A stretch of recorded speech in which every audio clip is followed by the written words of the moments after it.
Hey y'all, happy new year. Welcome back to my channel, The Budgeting Biologist. My name is Brittany.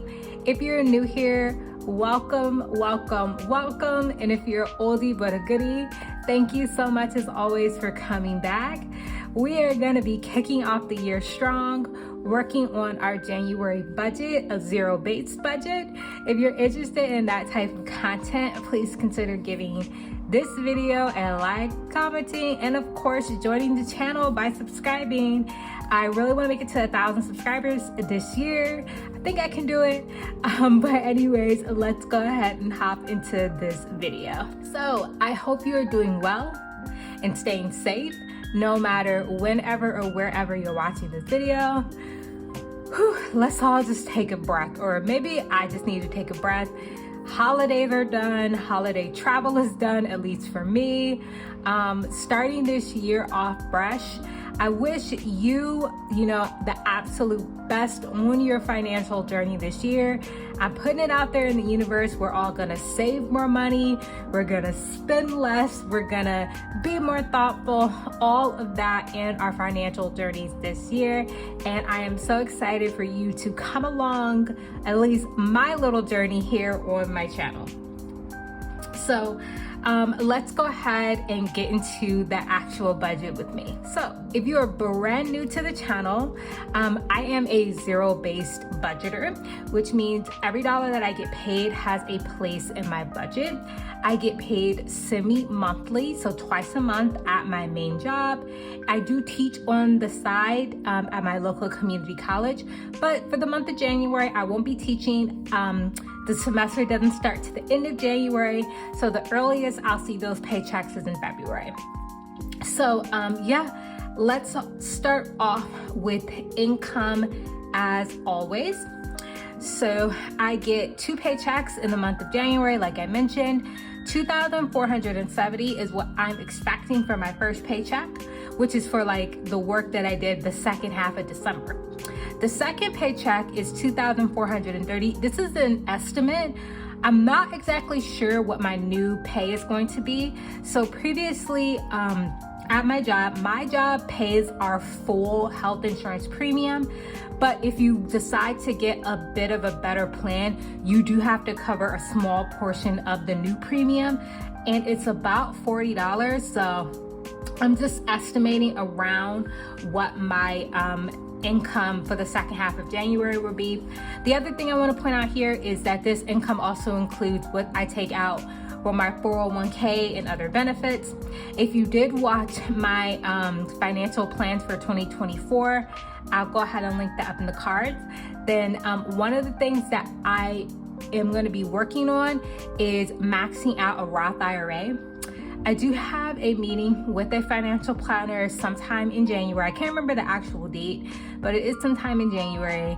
And I'm gonna be talking with them to see how feasible it is for me to max out a 401k. Right now, I think I contribute I think it's like 15% of my base salary, and then my job contributes like 4 or 5% of my base salary to my 401k. So very close to, maxing it out. But we'll just have to see how it goes. But anyways, based on what we have for January, I'm expecting to have an income of $4,900 total for my income in January. Okay, so moving on to savings and investing. Again, if you did watch my financial plans for 2024, then you may remember that this is one of the categories that's going to be changing the most in 2024 if all of my plans work out. Previously, I had a savings strategy for my budgeting where the majority of my money went into various savings account, high yield savings account. I had an iBond. I still have that iBond. But moving forward in 2024, I am planning on switching to a primarily investing budgeting strategy through my 401k, through general investments. So this will probably change some point this year. We'll see how when that actually happens. But for right now, I'm planning on putting $700 towards my personal savings account, which has my 3 to 6 month expenses, which has my emergency fund and just general savings. I have around $30,000 in that account, so I'm pretty comfortable with that. So I would feel pretty good about not putting as much money towards that account moving throughout the year. Next is the Roth IRA. Regardless of what I do with my 401k, I'm still gonna max out a Roth IRA. I did in 2022, I did in 2023, and I think I put like half the max amount in 2021. So I'm still planning on doing that this year. If you don't know what a Roth IRA is, it's a post-tax retirement account where basically you contribute post-tax money to the account, and then when you go to withdraw it at the actual age, I think it's like 55, all that money you withdraw is tax-free. So I will be maxing out one this year. I believe the amount is $7,000 per person, and I'm gonna be maxing it out, which breaks down to about $583 per a month. Now for general investing, I do plan on putting $200 towards that. Previously, I used to do $100, but again, I'm trying to move towards an investing strategy more against a savings one. So right now, before I meet with that financial advisor, I'm gonna leave it at $200. And then car insurance, which is my only sinking fund that I have, I put $100 towards that per month, which basically pays for my next 6 month premium for my car insurance. I just looked it up. My last 6 months, it was $597. Hopefully it doesn't go up too much from there. I know car insurance has been going up, all over the country. Several people's videos I've watched have complained about this recently.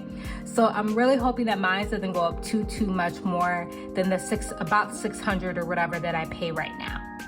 So I have the total here at $1,583 that I will be spending or allotting for various savings and investing.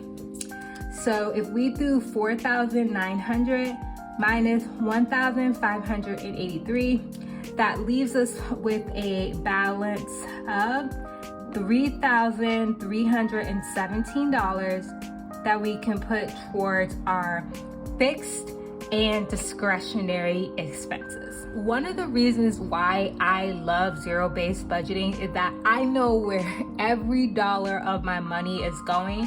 That is the main reason why I started my financial journey, is that I had no clue where my money was being spent. But with a zero-based budget and like tracking my expenses over the month, I know where every dollar is going. I know areas that I can afford to spend maybe a little more in, areas that I want to cut back on.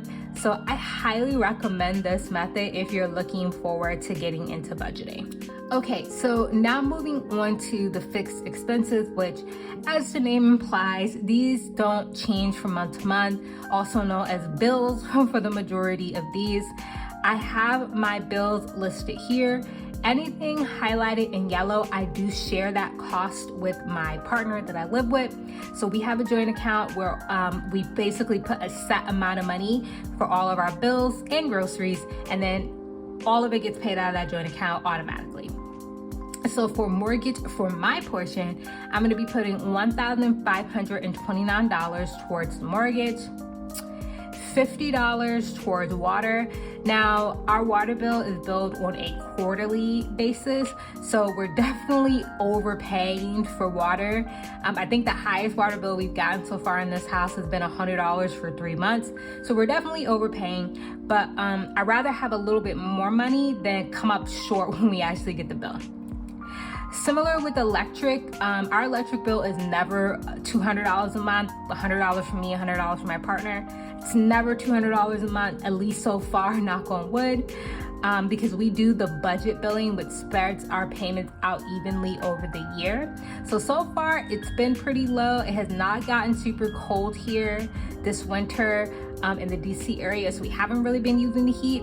But again, I'd rather have a little bit more money in that account than not enough.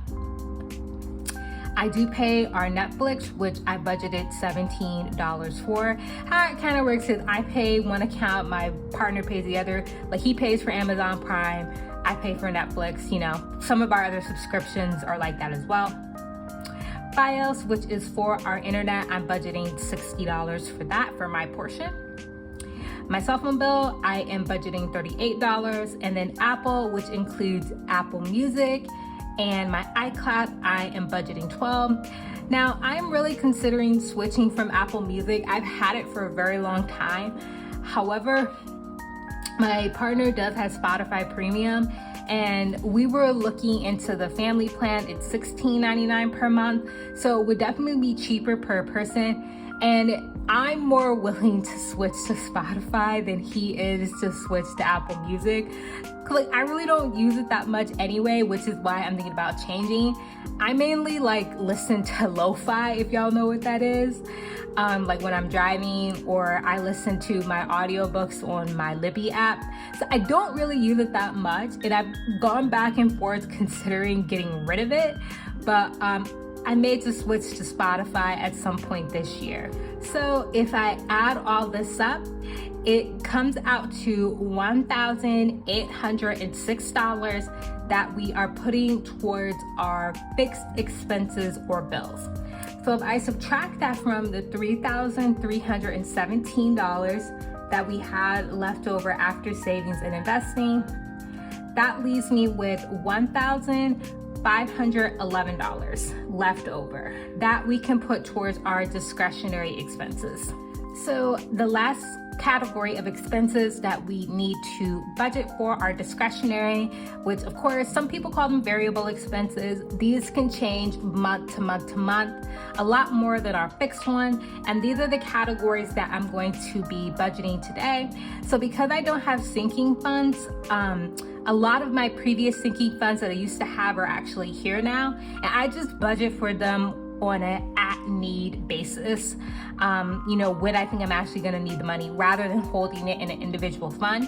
That just works out better for me. If you're new to budgeting, I always say give sinking funds a try, and if they don't work for you, that's okay. You can move on to maybe a system like this.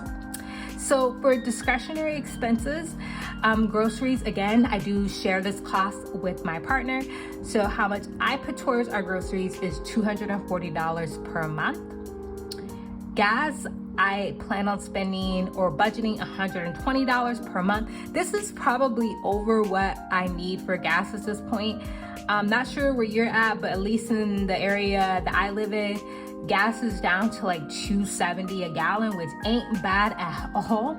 So yeah, this is probably way too much for gas, but we'll see what happens in January. Beauty, $40. Shopping is $163. This is a lot higher than what I normally do, which is about $100. But I have a lot of personal care items that are out. I have some other things that I need to get for around the house, and they pretty much all just come out of this shopping category. Next is fun. Fun, I'm putting at $200. So we have several birthdays in the month of January. So my mom's birthday, my partner's birthday, and my birthday are all in the month of January. So I'm probably gonna take my partner out to dinner, or maybe cook at home and get him a cake. And I also have a couple of other events in January that I'm gonna be going to. So $200 a month for fun should be plenty. I do $10 a month for giving. I am gonna be working on increasing the amount of money I wanna give each month. In December of 2023, I gave away a lot more money than what I normally do, and I would love to do that every month. So I'm gonna be working on increasing this each month. Eating out, I'm doing $60 for the month. I don't really eat out too often. That hasn't really changed recently, so $16 should be plenty. I'm gonna do $100 for gifts. This is strictly for my mom's birthday. My partner and I have already decided we're not exchanging gifts for each other's birthday. We're not really gift people. We're fine with it. So this $100 is gonna go towards my mom's birthday gift. I'm gonna do $80 for car because I may need an oil change. I can't remember. I have to go look at my Jiffy Lube tag, but I think I am due for an oil change. We'll have to see. Clothes, I'm gonna be doing $100 for clothes. There's gonna be a lot of clearance events. I know the thrift store up the street from me is having a clearance event right now, and like Target and Old Navy are gonna be having clearance events. So I'm gonna be spending some money on some clothes, probably at the thrift store, Target, and Old Navy this month. And then house, we're gonna do $100 towards house. So once I get all my Christmas decorations down, I'm probably going to put up some new home decor and put $100 towards that. I don't make my partner pay for that because quite frankly, he doesn't care about the decor of the home. That's more of something for me. So I incur that cost on my own rather than, you know, making him pay for stuff that he really doesn't care about. Next is pet. I put $14 for that. That's for my dog. This is not for his food. His food comes out of that joint account that I mentioned. But this is like if I want to get him anything for the month, which if you are not new to the channel, you know I buy him something basically every month. So that is what this money is for. Nutrafol, which are the hair vitamins I take, I'm budgeting $80 for that this month. And then last thing that I'm gonna be putting money into is my buffer. I'm gonna put $104 in my buffer. So in December, I went over in several of my categories, my expense categories, and that money came out of my buffer. So I do plan on replenishing my buffer. I like to keep it at a revolving $1,000 each month. So that is what I'm planning on doing for that. So if we add all these categories up, that leaves us with $1,511. So if we do $1,511, which is what we had left over after our fixed expenses, minus $1,511, gives us a balance of $0, completing our zero-based budget. So the last thing we have to do is come over to the recap where we're just gonna put it all together. So I already explained that I don't really use sinking funds. They didn't really work for me. But the other thing, especially if you're new here, you may notice I don't have is debt. I'm really blessed right now to be debt free. I have been for, I don't know, 5 or 6 years now or something like that. So I don't have any revolving debt except for my credit card every month, which I do pay off in full at the end of the month. Well, I guess my mortgage is a debt technically, but no consumer debt, no car loans, anything like that, student loans that I have. So really blessed for that. So for the recap, we are budgeting $4,900 for our income. We are budgeting putting aside $1,583 for savings and investing. And then for our expenses, we have $1,511 plus $1,806, gives us a total of $3,317. So if we add this up, so 3,317 plus 1,583, that leaves us with 4,900. Of course, subtracting what we did for our income leaves us with a net balance of $0, completing our very simple and easy zero-based budget. So that is it for me. That is going to go ahead and end my zero-based budget for January 2024. If you did enjoy, consider giving this video a like, commenting down below, or subscribing to the channel. I would love to know what's going on for you in January. Are you recovering from any of the holidays between like November to December? How are things going? What are you excited about this year? Outside of, my financial journey, I'm really excited this year in that I will be starting a new position at my job some point this year, most likely before January, and I'll probably get, a decent raise with that. So that is something I'm definitely looking forward to, as well as some things on the personal side that, I'll update y'all throughout the year with. But yeah, let me know if there's anything you're excited about this year. I would love to know. I will see y'all in my next video. Happy New Year. Bye.